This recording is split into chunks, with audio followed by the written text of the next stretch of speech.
बड़ी बढ़िया गीत का संकेत हमारे डब्लू गुरु जी करते हैं। और ये सम्मानित गार्जियन जी हमारे पिताजी के पूजनीय मामा जी सम्मान का लोग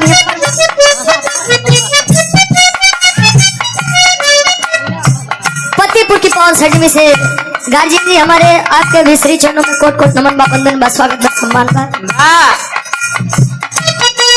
कोनो दुल्ही शोकर सैया करे। अच्छा एक बात बा गुरु जी, अगर कसम क्रिया से आदमी मरत होते हैं तो भारत देश के आधी आबादी तो केवल कसम से मर जाते हैं।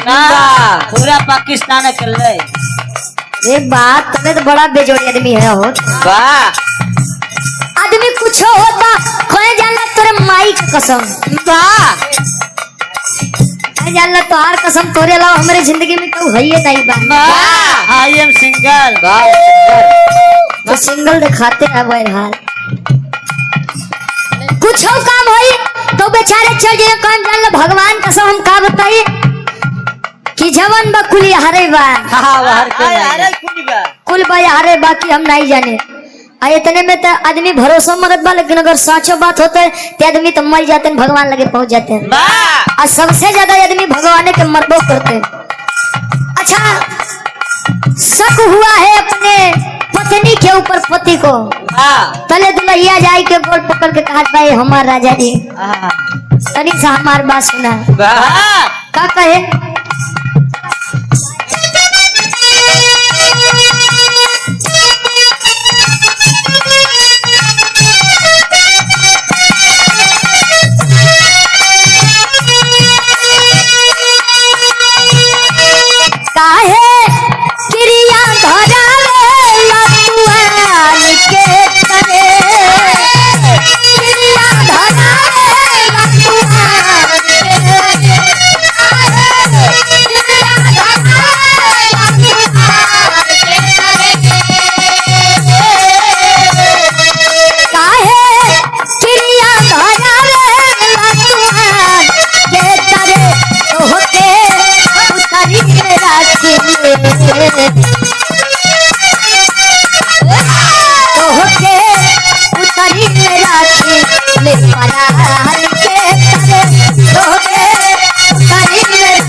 के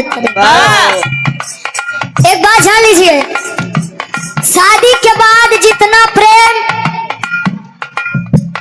नए जोड़े में यानी दुल्हा और दुल्हन के बीच में होता है जिसे कहते हैं सुहाग रात, जितना प्रेम उस दिन दुल्हा और दुल्हन के बीच में होता है उससे कई ज्यादा प्रेम जानला काका बाबा लोग जो ने अपने पुरनिया औरत बटनिया यानी दादी और दादा के बीच में प्रेम होता है, बुढ़िया और बुढ़वा के अंदर प्रेम होते के जानला।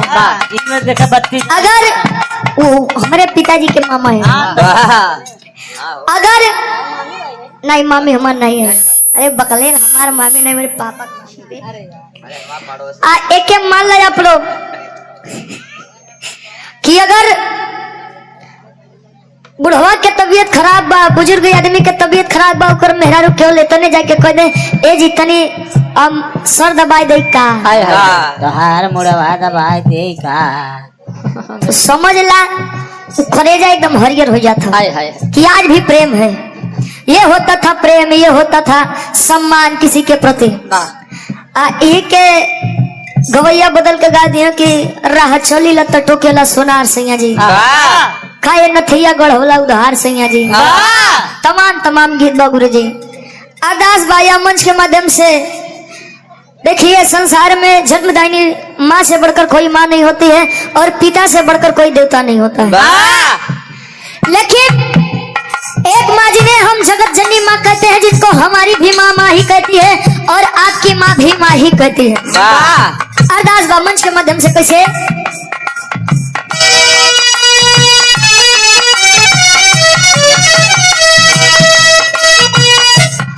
आजा हम सब आपके होई के सवार मैया जी, हम सब आपके होई के सवार आजा हम सब आपके होई के सवार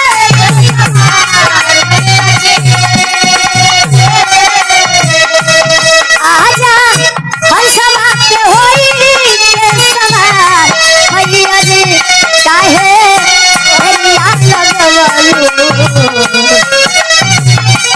काहे देरिया लगवलो हमार मैया जी, काहे देरिया लगवलो हमार मैया जी, काहे देरिया लगवलो हमार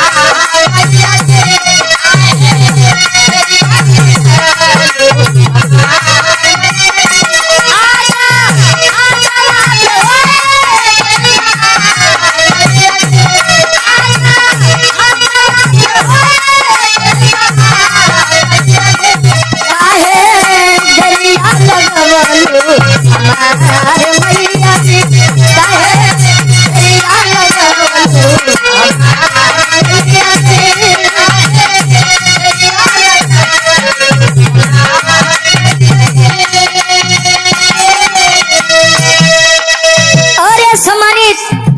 पूजनीय गार्जियन भी जो कि परिचय के मोहताज नहीं है। पतिपुर की ऐतिहासिक सरजमी से हमारे पिताजी के आप पूजनीय मामा जी, उनका खुद नहीं पता बट हमका का बताए। राम सहाय यादव जी, ये पूजनीय मामा जी के द्वारा 100 रुपए का स्नेह है, बहुत बहुत धन्यवाद। ये पैसे नहीं आशीर्वाद है। वैसे गुरु जी हमारे घरे वाले काज नहीं कहा, रिश्तेदारों से बड़ा भागत है खाना नहीं पहुंचते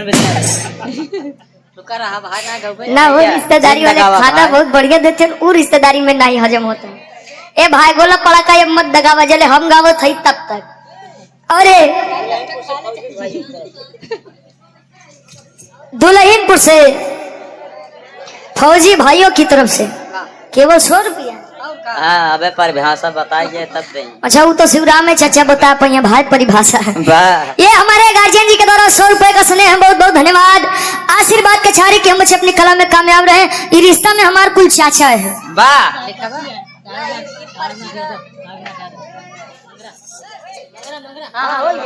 और गजेंद्र फौजी साहब जी के पूजनीय मामा जी के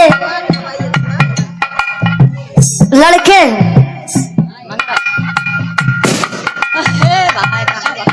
अरे भाई हाय जाओ, ये हमारे गार्जियन जी आप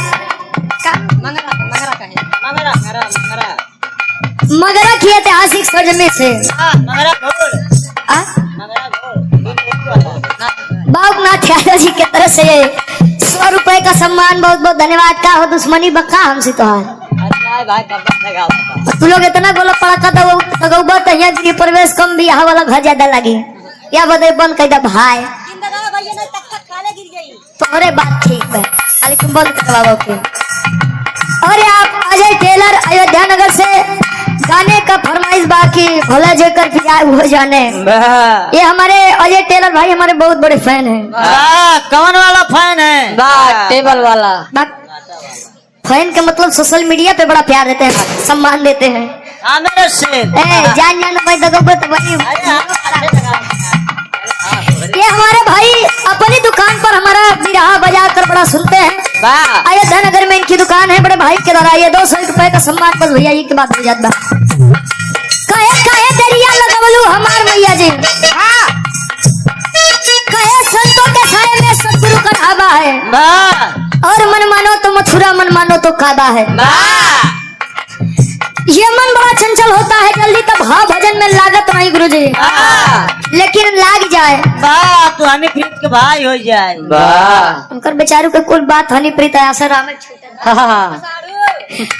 अंतरा के पहले अंतार में बिटिया अरदास करे, वैसे अमेठी में बड़ा कमे हम लोग आई थे कहो, लेकिन जब भी आते हैं तो ऐसा नहीं नहीं लगता है कि हम अपने घर से बाहर आए हैं गाने के लिए। बहुत बहुत धन्यवाद बा सबके।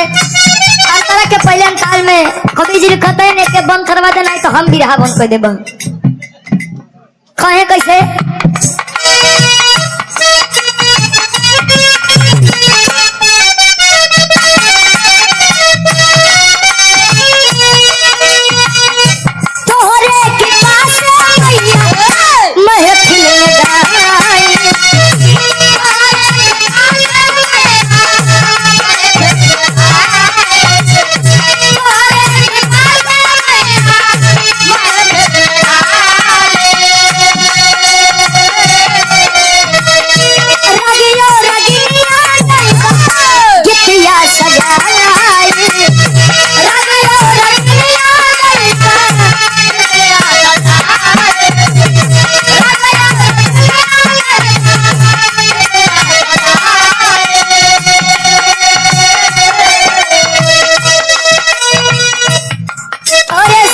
हमारे गार्जियन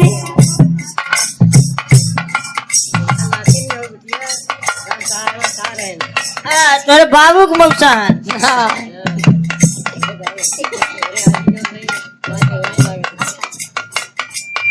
और सम्मानित पूजनीय गार्जियन जी राम उजागी नाथ यादव जी पूज्य बाबा जी के द्वारा ये सुंदर माला ढेर सारा माला पुरस्कार देकर सम्मान किया गया। हमारे गजेंद्र चाचा के पूजनीय पिताजी, हमारे पिताजी के पूजनीय मौसा जी, हमारे आज इनको सजवाएंगे।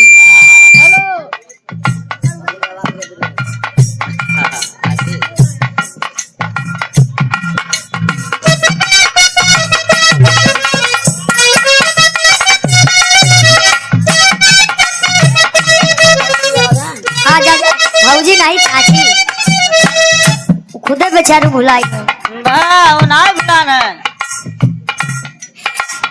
ये हमारे गार्जियन जी के द्वारा सुंदर माला 100 रुपए का स्नेह सम्मान। ये हमारे बड़ा खास अजीज गार्जियन जी यानी समझ ला हमारे पूजनीय बाबा जी। वैसे हम अपने बाबा उरिया जी का तो नहीं देखे लेकिन याद देख ली है। अब उनका लोग का नहीं देखे लेकिन आप लोगों को देख ली है। शायद देख के पहुंचावत ना है। अरे ना भाई पागल है का कहे तोरे कृपा से मैया महफिल में गाई रागी और रगिनिया दे द गीतिया सजाई कात बकसे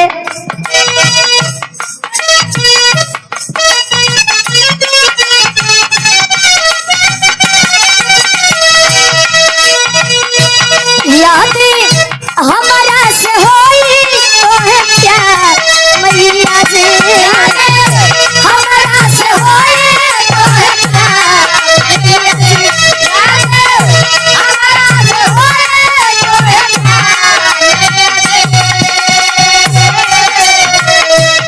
याद हमारा से होई तो है प्यार मैया जी आके महफिल में देबो बार मैया जी आके महफिल में देबो बार मैया जी आके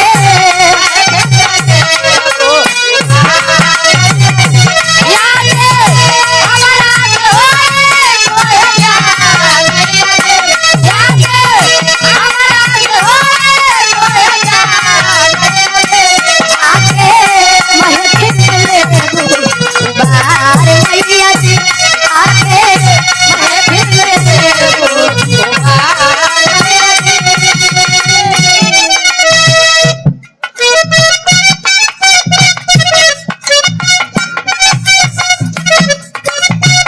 और आप सम्मानित गार्जियन जी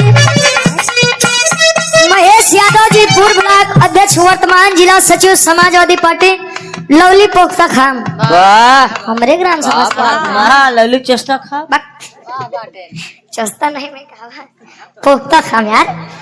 ये सम्मानित गार्जियन जी महेश यादव जी के द्वारा 100 रुपए का स्नेह बहुत बहुत धन्यवाद। कहाँ भैया देख रहे हैं मऊ चाप बाहर अच्छा बहुत बहुत धन्यवाद बा पक्का यार झूठे बोलत है हाँ खींच नहीं बोलत है बोलत नहीं हाँ, अरे ये भैया और ये सम्मानित हमारी पूजनीय अच्छा चलो कर दिया भैया भैया कर दो जा तू हरी मोड़ के मो कहले हरी मो करा हम जाओ बगल हां बगल बा ठीक है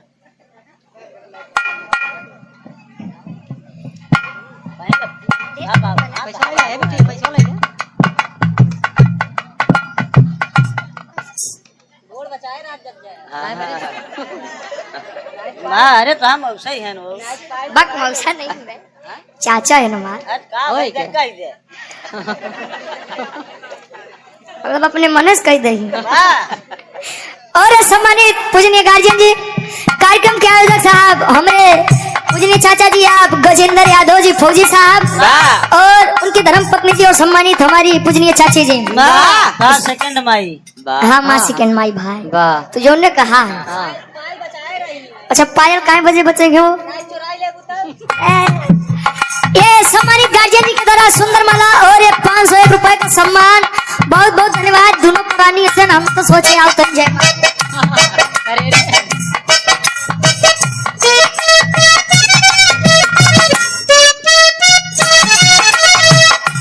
काया मन की तरंग मार लो बस हो गया भजन आदत बुरी सुधार लो बस हो गया भोजन नहीं यार भजन बिना भोजन के भजन नहीं हो कलयुगी संत है ना क्या करवा बेचारे 5 दिन से खाना नहीं पावत है धन मनाओ कि आज हमारे रिश्तेदारी आई है तो खाना पाएगी तो का याद रखबा कहाँ गए रहेगा सब हरिओम को देनी है। आखिरी भाव में बिटिया बताए कि बिरहा जगत में हमार माई बाबू के बा बिरहा जगत में हमार खानदान का बा बिरहा जगत में कैसे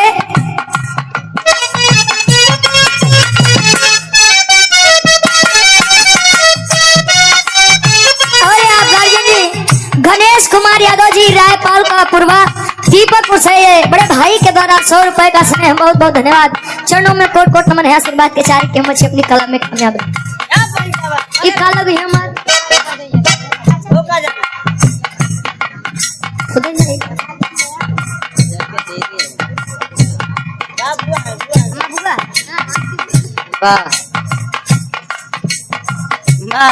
ले ले अपने बुआ के दुआ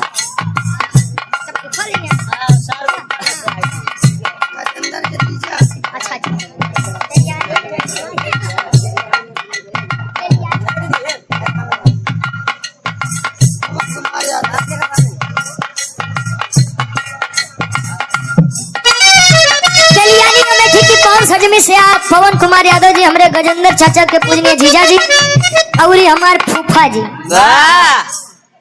अब वो यहाँ हो साथे साथे फूफा माने का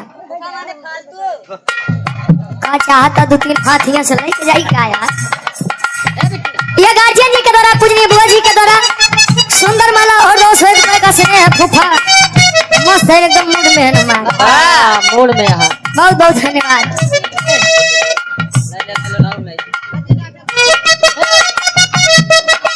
अजय डॉक्टर साहब हमारे गार्जियन जी धनजई की 5 सजमी से ईश्वर के दूसरे रूप कहे जाते हैं डॉक्टर लोग इनके दोनों जने में बड़ी खासियत बा भाई भगवान का नाराज करबा तो डॉक्टर लगे भेज दी हम और डॉक्टर का नाराज करबा तो भगवान लगे भेज दी हम पता लग तोरे बुखार बा लगा दे ने सुई पेट वाली तले चले जाबा ई पर इनका दूसरे का बड़ा सहयोग के रखा बचा के रखा आखिरी भाव कैसे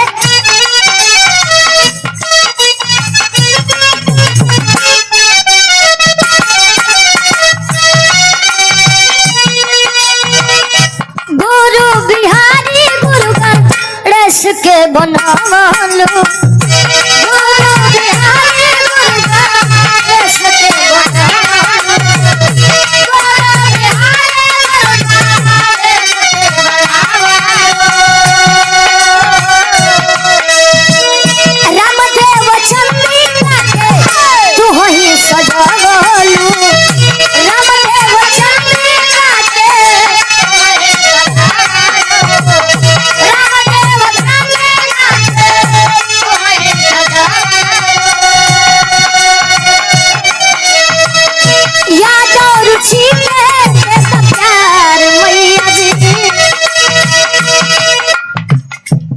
और सम्मानित हृदय के गार्जियन जी परमजीत यादव जी महासचिव लोहिया वाहिनी समाजवादी पार्टी बीडीसी के उम्मीदवार है 2026। वाह ये 100 रुपए का स्नेह ईश्वर करें कि विजय का तिलक आपके मत्थे पर लगे। बहुत बहुत धन्यवाद जीता भाई। बता दे बोल दो बता ही देंगे। अरे विजय श्याम यादव हमारा अच्छा विजय श्याम यादव जी हमरे गजेंद्र चाचा के साले साहब हमार मामा जी मामा जिला पंचायत आवत है सम्मान करे बदे तले मामा तगड़े लेके आया। अरे ना मामी तोरे लेके आवा। हाँ मामी के लिए आया आज तो रिश्तेदारी में आई आज देख ले भाई। हाँ के आई बा हाँ हो हाँ भैया का यादो रुचि के देगा प्यार मैया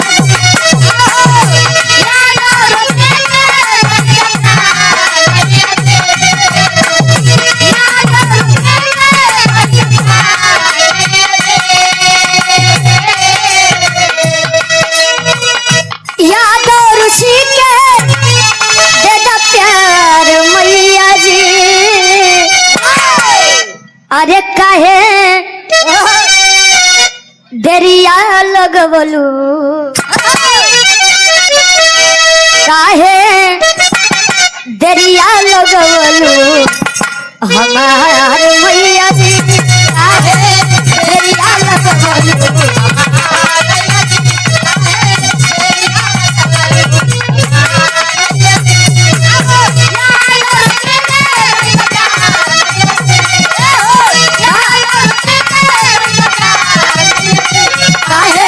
दरिया लगवलू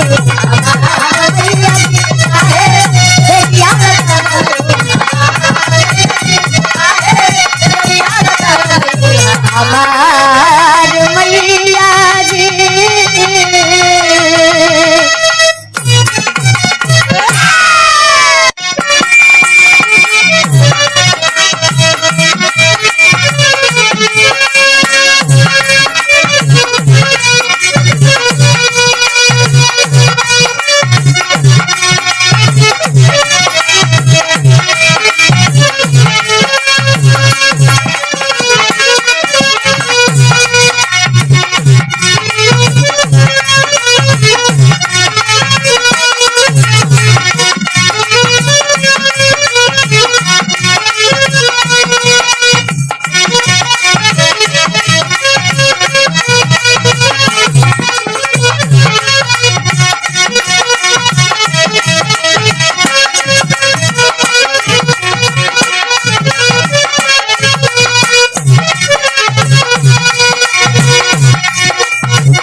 हेलो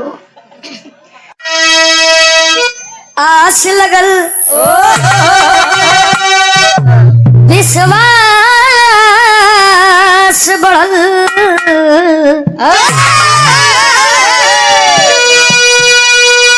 अब ले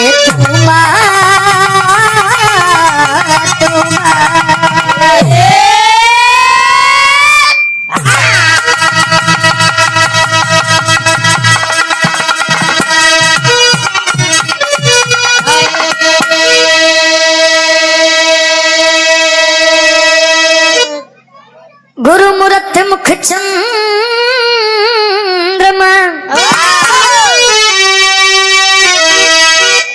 अजी सेवक ने चको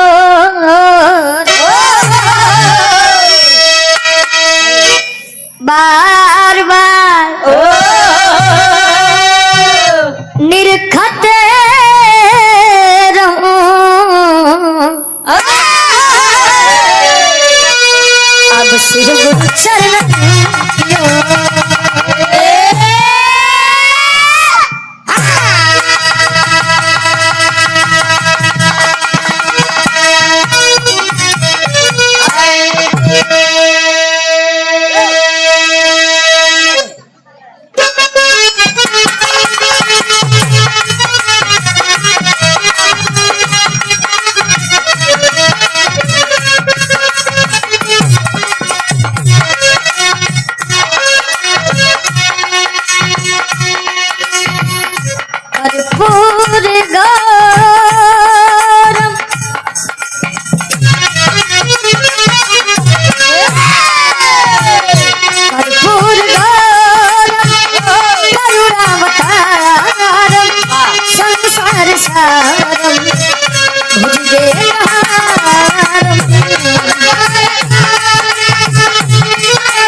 ऐतिहासिक सर में वाह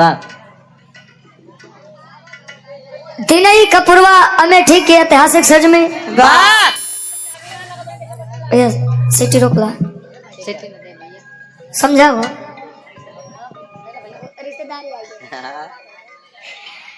इस सजमी पर बैठ करके सांस्कृतिक मंच की शोभा को बढ़ा रहे हैं बिरहा के सुने वाले बिरहा प्रेमी श्रोता बंधु। सम्मानित आप बूढ़ बुजुर्ग पिता तुल्य आप हमारे चाचा तुल्य नवयुवक भाई लोग भी उपस्थित हुए हैं। भारत भूमि के आने वाले भविष्य देश के नन्हे मुन्ने कर्णधार बच्चे और बगल से विरहा का आनंद ले रही हैं देवी सत्य अनुसुईया के समान पूज्य माता एवं बहने। कार्यक्रम के आयोजक साहब से बड़ा बढ़िया कर्म किए हुई है माँ चाची जो गजेंद्र चाचा पाएगी। कार्यक्रम के आयोजक साहब सम्मानित आप गजेंद्र यादव फौजी साहब, वाह सम्मानित हमारे पूजनीय चाचा जी, वाह ठीक बा पता हो वाह पता हो ये नहीं आज रिश्तेदारी में आई नहीं। हाँ और साउंड के मामले में बेताज बासा, वाह कोई जोड़ ही नहीं है साउंड के मामले में। अरे वाह आरपीएम साउंड सर्विस, ये दूसरी मुलाकात है हमारे भाई से। हाँ कब भाई नाम आपका? नाम अपना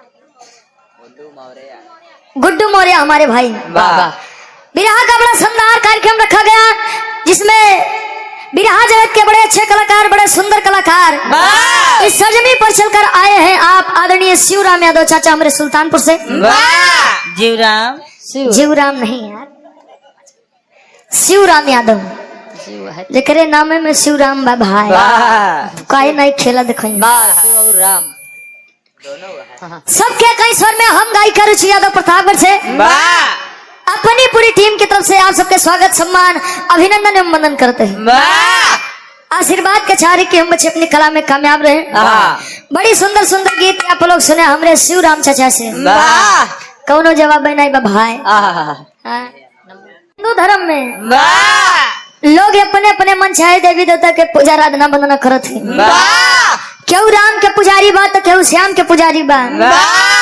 केहू आसाराम के पुजारी बा। हाँ ये ढेर हाँ हाँ आसाराम वाले ढेर है।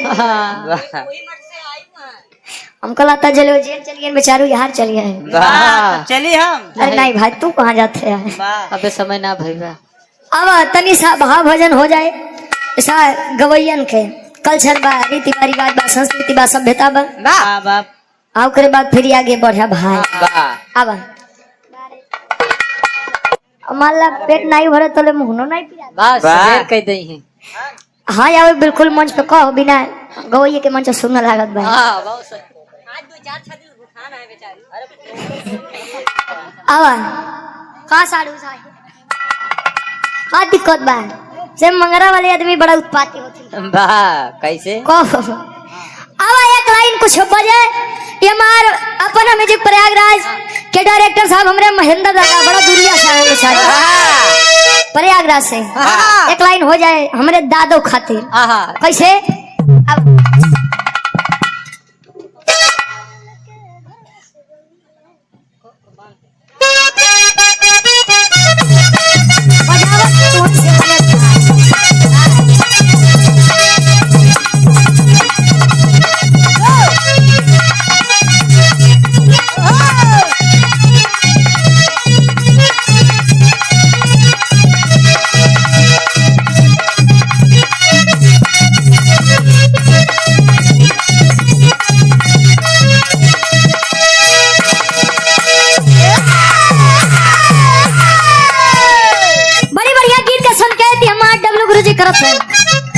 गीत मार्केट में प्रेजेंट टाइम में बड़ी वायरल बा, बड़ी मार्केट में बा। कोनो दुल्ही के दुल्हा चूड़ी हार मिल जाए। पहले तब मनिहारी घूमे बेचारी चूड़ी पहिरावे बदे, अब तो चूड़ी जगह जगह खुद लेके ठारत हैं लोग। बारे जमाना दुल्हिया कहे कैसे टिकुली का जार लेके घरवा से गईले।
हमरे सैया हम जवैया ना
कहली गिरिजा भोलेनाथ से कहे हे बाबा हे स्वामी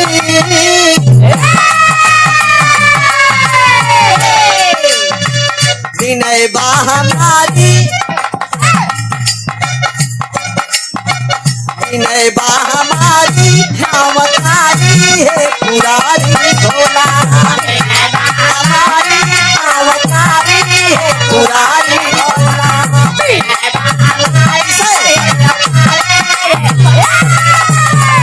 विनय बा हमारी अवतारी है पुरारी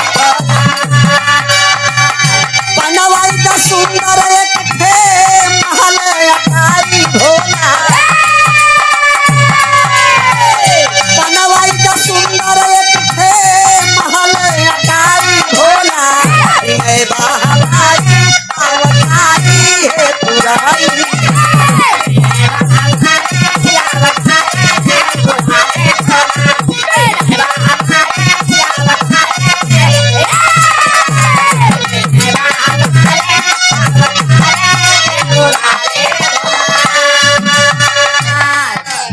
बारे भैया समाजवादी पार्टी के सिपाही श्री परमजीत यादव महासचिव लोहिया वाहिनी समाजवादी पार्टी और ब्लॉक डेवलपमेंट कमेटी के मतलब बीडीसी के आप पद के प्रत्याशी हैं।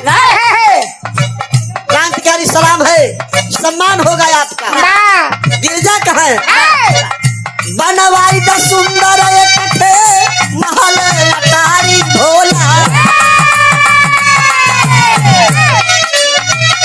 बनवाई द सुंदर एक थे महल अटारी भोला विनय बा हमारी अवतारी है पुरारी भोला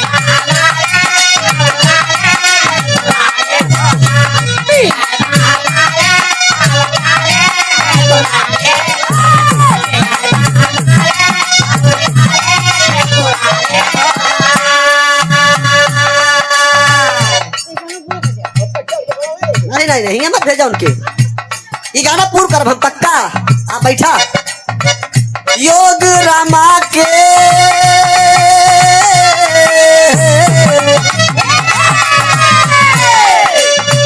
योग रामा के स्वामी योगी कहावे योग रामा के स्वामी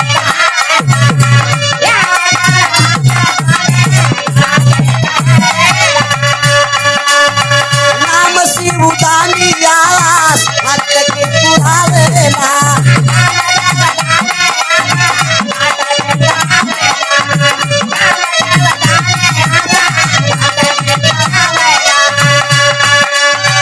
स्वामी पत्थरा के ऊपर भी तई जिंदगी हमारी भोला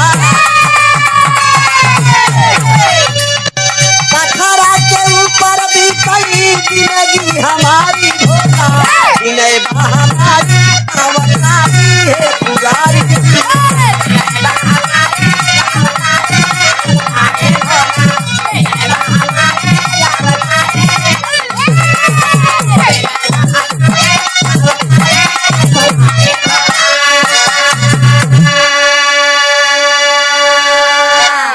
परम सम्मानित बड़े भाई श्रीमान मुकेश यादव बीडीसी दहियावा की पावन धरती से 101 रुपए का सम्मान।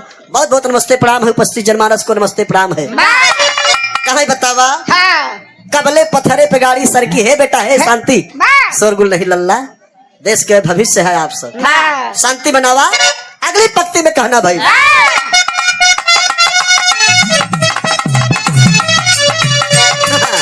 भोलेनाथ कहते ही बते उमा जी की बात सुनी भोले मुस्काए उमा जी की बात सुनी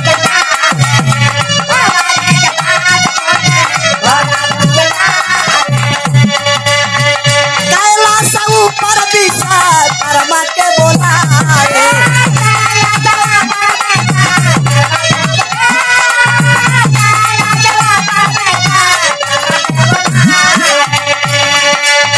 महल बनवाई दा कई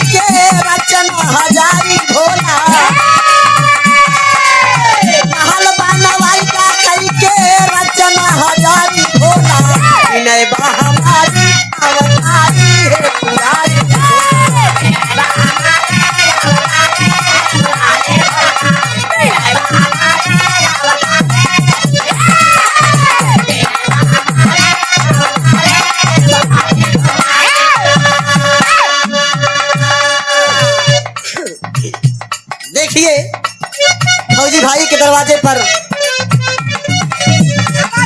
दुल्हन प्रोग्राम सभा से फौजी भाई की तरफ से समाजवादी पार्टी के सिपाही 101 रुपए का सम्मान, क्रांतिकारी सलाम है। बहुत बहुत नमस्ते प्रणाम है। जय हिंद जय भारत। पार्वती कहे कि बतावा कैसे होई? भगवान भोलेनाथ विश्वकर्मा भगवान के बुलाए ले कहे ने आवा जरूरत पड़ गई बा। जब विश्वकर्मा भगवान आए तो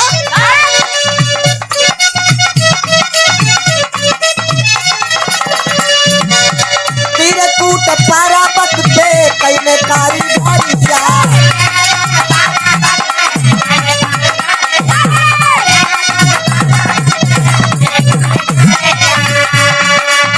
अनोखी कला से बनल कंचन लगा।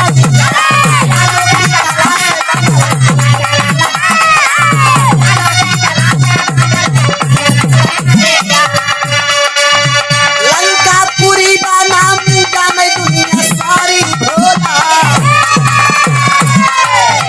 लंकापुरी का नाम जाने दुनिया सारी भोला। इन्हें महामारी अवतारी है पुरारी।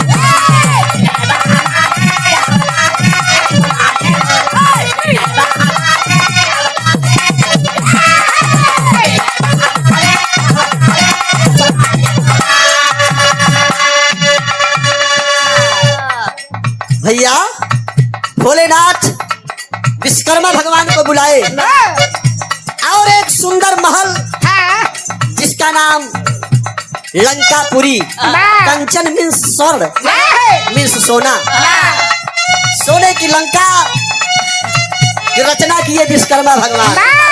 कंचन पुरी सोने की लंका जिसको लोग आज भी जानते हैं। अच्छा जब घर बन गया तब पार्वती कही बतावा अब एकर गृह प्रवेश हो के चाहिए।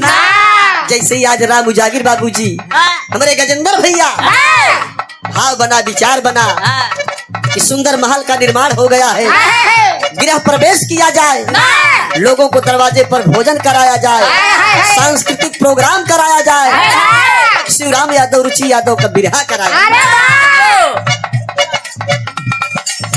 कुछ प्रयागराज के लोगों को बुलाया जाए, कुछ गाजीपुर के लोगों को, कुछ जौनपुर के लोगों को बुला करके यहाँ पर सम्मान किया जाए। भैया अब अरे गिरह परवेश होई कहेली भावा।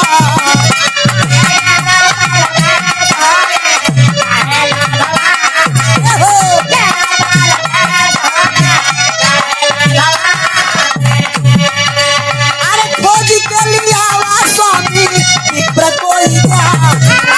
खोजी के लिए आवा स्वामी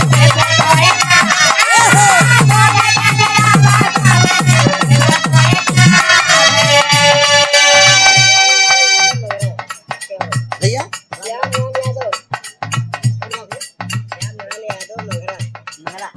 आप श्रीमान श्याम नारायण यादव मंगरा की पावन धरती से 51 रुपए का सम्मान हुआ। भैया के बहुत बहुत नमस्ते प्रणाम बा। एक पूरी समाज के नमन बा कहना बा।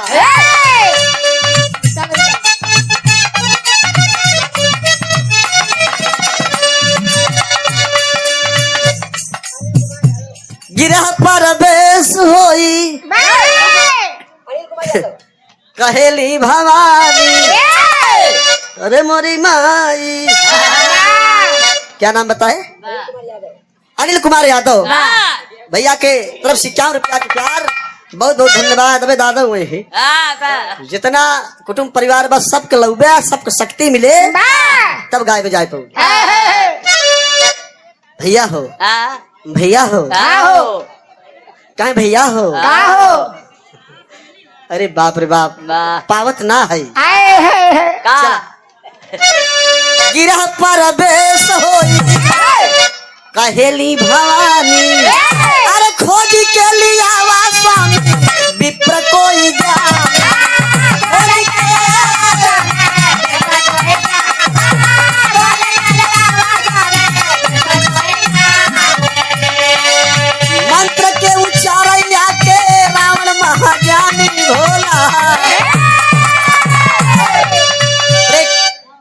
थोड़ा सा विचार करने का विषय है।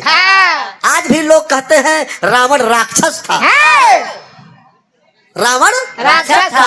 अच्छा बतावा, जब राक्षस रहा तो शंकर जी विश्वकर्मा भगवान से महल बनवाए। सबसे बढ़िया पंडित कहाँ बोला के अलावा के कहे पार्वती। अच्छा राक्षस रहा तो सबसे बड़ा पंडित कैसे रहा? हम यहाँ पर एक सवाल छोड़ रहे हैं। इतना बड़ा ज्ञानी रावण जैसा विद्वान, 64 चौकड़ी राज करने वाला रावण, रावण के देने या जवन जे करे ठीक हो जात बैठे दूसर केहू लाई लाई लेते। ये रावण की देन है। विधवा विधुर केहू के पति नहीं बा तू दूसर पति बना सकत। केहू के पत्नी नहीं बा तू दूसर पत्नी लाई सकत। ये रावण के देने जाना। ये रावण के देने या अगर कतो केहू के संशय होए तो का हम कर्णपुर मठिए न छोड़ दे भाई। हुआ आवा उनका खोली का खोलवा रजिस्टरवा हो। अरे जिस पुराण में प्रमाण है और का हुआ बजरा गोल्ला धरा बा। चला मंत्र के उच्चारई आके रावण महाज्ञानी भोला बा हमारी अवतारी है पुरानी।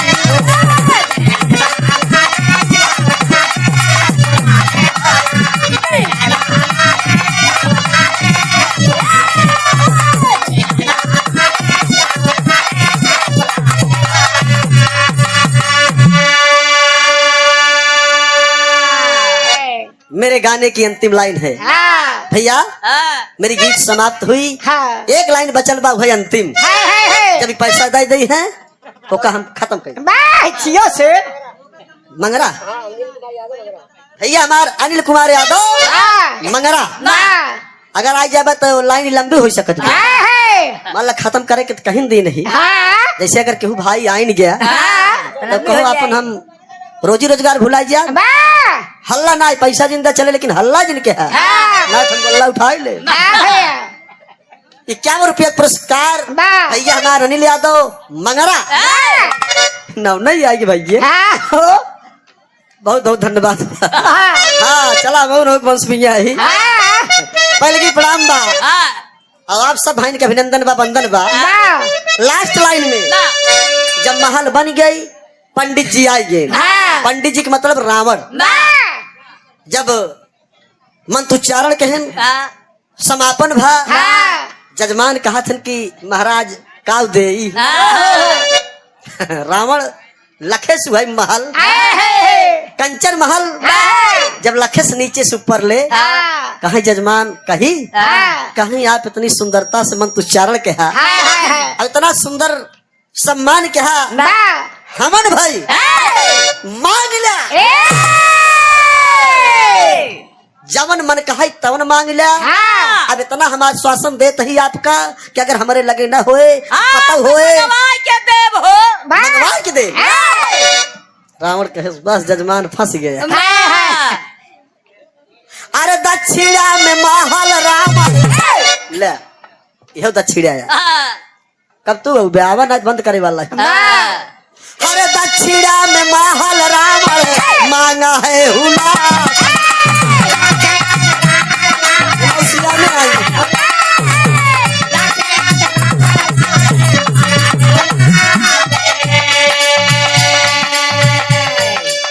भैया राज भवन आए जान बन के अविनाशी। राजभवन एक भवन की निर्माण भवा। हम बताए कि पूजा में हनुमान रिश्ता में भैया हमार ज्येष्ठ राशि है। जुगल जोड़ी बनी रहा श्री राजभवन यादव दुल्हिनपुर। दुल्हिनपुर बहुत खतरनाक लेकिन इतना जल्दी हम एक विश्लेषण न करब। अब 100 रुपये में कहा हम पूरी वल्दियत बताई दे ये हमारे बस के। हाँ बताओ तो का वजनदारी से बताओ की आई दुल्हिनपुर की परिभाषा हल्के बा बहुत वजन बा ओका कहूँ वजनदार ही मनाई बतवा सकता। 101 रुपया के प्यार बा भैया के पाँव छू के पहलगी बा लड़का बच्चा सुखी रहा सढ़वाने रोज आवत जात रहा। प्रेम व्यवहार बना रहा है। आजकल तो फोनवा से मन भरी जात में। बहुत बहुत धन्यवाद। दक्षिणा में महल रावण अरे मांगा है हुलासी, अरे हंसी खुशी दावन काई देहले कायला।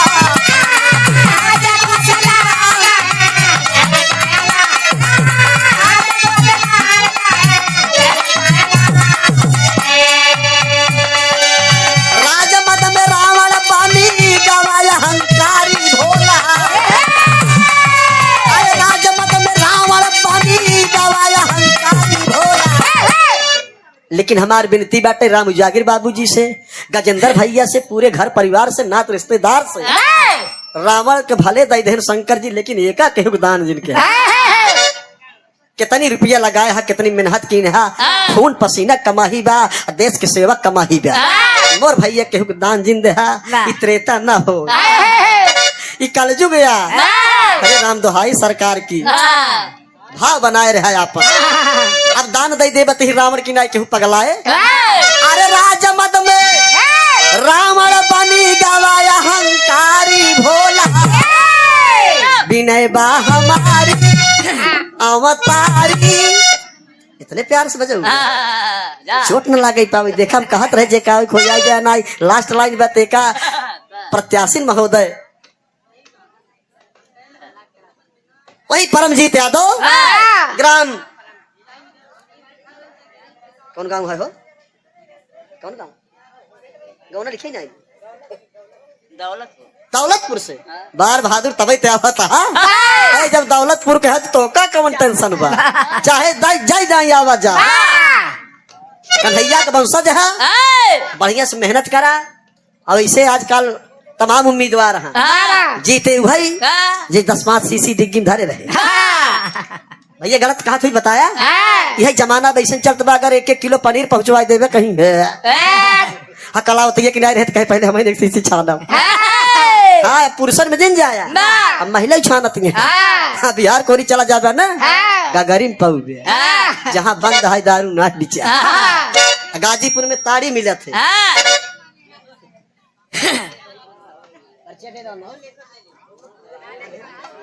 राजमद में रावण बनी गवाया हंकारी भोला। यही बदे हमार निवेदन बा कि सबका प्यार दुलार हो, सबका सम्मान करा। लेकिन अंतिम लाइन है हमारे लड़का के भतीजे के भाव मिल गया। अरे बिहारी गणेश गुरु रामदेव मीत हो,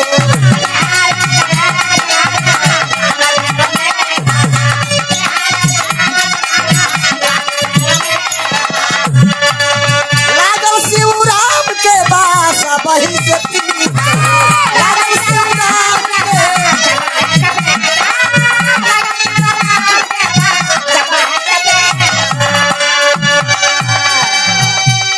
गाई हम गाना हम के आवैना बेगारी भोला। जवन करई जे करई, खेती से बारी ले, फरुआ से कुदारी ले, देश के सेवा से लेके कंपनी तक, सांस्कृतिक कार्यक्रम तक जवन करे निक के करे नाई थे गाई हम गाना हम के आवैना बेगारी भोला। विनय बा